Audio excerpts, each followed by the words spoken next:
in terms of kanang mga nakaminos, I think it's normal.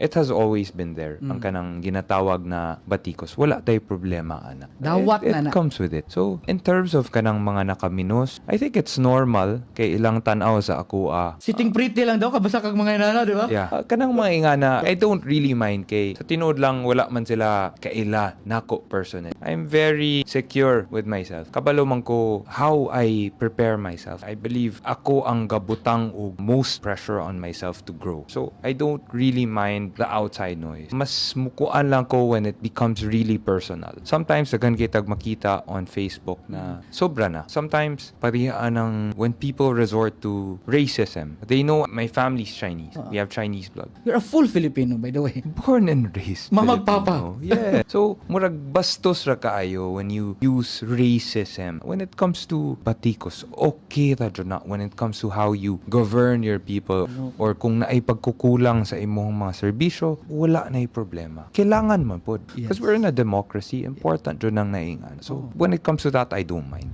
Ang ginaingon sa ako, I look young. Daghan mga kaingon na bata pa. But it all boils down to how competent you are as a leader.